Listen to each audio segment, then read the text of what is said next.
I'm in such a good mood. Girl, I got a question for you. Can I get it inside? Yeah.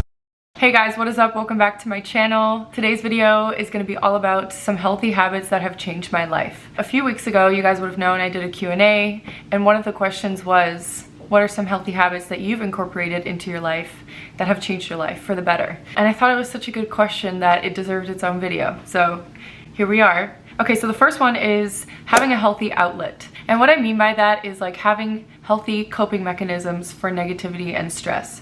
I think this is super important, especially when you're in your late teens and early 20s, because this is when you form habits that you're going to carry with you for the rest of your life. Instead of going towards things that are negative and potentially addictive, you want to go towards things that are actually healthy for you. Things like walking, going to the gym, listening to music, you know, journaling, meditating. All of those things are amazing ways to cope with stress and like negativity and just like the downs that we all experience in life. For example, what I like to do when I'm feeling stressed or when I feel very negative in my head is I like to go for a walk and I just play my favorite music and I walk until I feel better. Another thing for me that's very helpful is boxing, going to the gym, exercising, you know. There's something about getting a sweat on or like being physically active that just makes you feel better. I find that a lot of people just reach for things like alcohol and drugs or food even as a way to cope with their emotions. And like, that's not to say you can't have a drink once in a while to relax, or you can't like have a nice meal out to treat yourself or something. But when it becomes a habit or an addiction, that's when it's really problematic, right? And that leads me into my second one, which is finding a workout or a physical activity that's fun. I feel like ever since I started at Gloveworks, I have just loved exercising 10 times more than I did before. You guys already know I love to work out and I love going to the gym and all that stuff, but ever since I found something that I love and that I'm like passionate about getting better at, it's just been so much easier. I think that's why a lot of people don't like the gym, is because they're not doing something that excites them or something that is fun for them to do. You know, not saying that every workout is fun. Like if I'm in the middle of a boxing workout, I'm not always having a good time, you know? But it's something about the way it makes me feel, or, you know, the idea that I'm never perfect and that there's always room to grow and get better. There's something about that that makes me want to come back. So yeah, go and try different workouts, go and try sports and stuff like that, and find something that you love. That way being physically active won't feel like a chore, because at the end of the day it is really important to exercise and like have it part of our daily and weekly routine. The third one kind of goes without saying, but I'm gonna say it anyway, and that is having a healthy diet and making that healthy diet your lifestyle.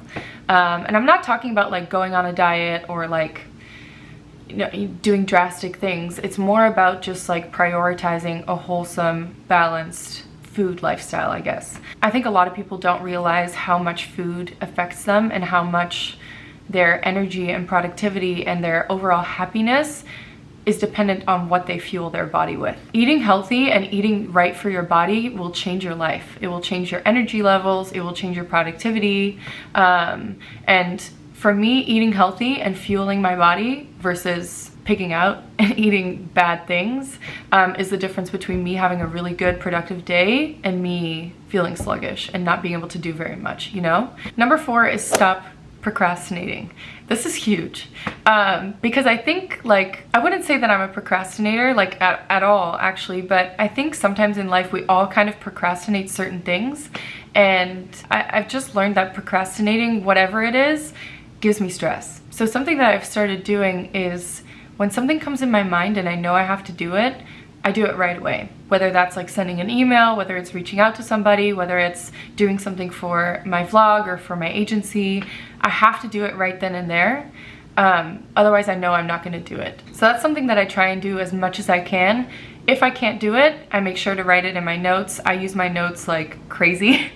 I feel like my notes app is the most used app in my phone, just because I hate when I forget something, or I hate when I mean to reach out to somebody and I don't, you know? But yeah, something that's been really helpful is just like getting things done either when I think about them or like as soon as I possibly can. I try not to leave things until tomorrow if I can do them today. Number 5 is self-education. And this is something that is pretty personal to me just because I haven't done a post-secondary education. After I graduated high school, I came straight to New York and started working full-time. So, you know, knowing that I never went to university and knowing that I was going to go straight into work, I really prioritized continuing to educate myself and just continuing to learn. Some of the ways I do that is reading. I love reading. Another thing that I love and that I've been getting into way more over the last year is podcasts.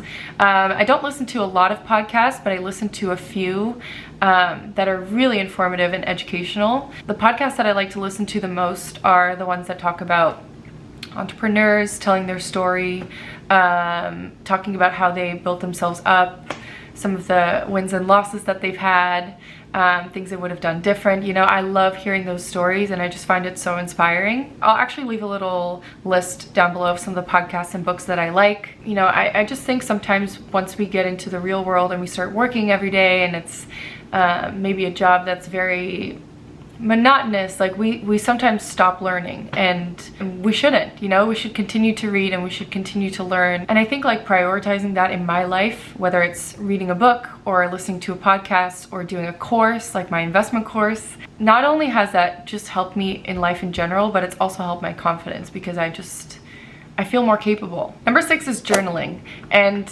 this might be a little bit more personal because not everybody is going to want to journal, but for me, it's been incredible. Journaling has really helped me in terms of being able to process my thoughts and process my feelings. Sometimes in your head, things can get a little crowded or messy. Things can be a little bit unclear, and I just find like when I write it down and I can see it in front of me, things are so much easier to comprehend and things are so much more clear, you know? So yeah, it's not something that I do every day. It's not something that I do like on a set day of the week, really. It's just something that I do depending on like how I'm feeling, what I'm going through. You know, sometimes I'll journal every day for a week and sometimes I won't write anything for a month. It really just depends. But I do find, especially if you're a visual person, or if you can get caught up in your head a little bit sometimes, or you overthink, journaling is super helpful with all of that. And the last one, number 7, is to do the real self-love things. And this is probably the hardest one because it requires discipline.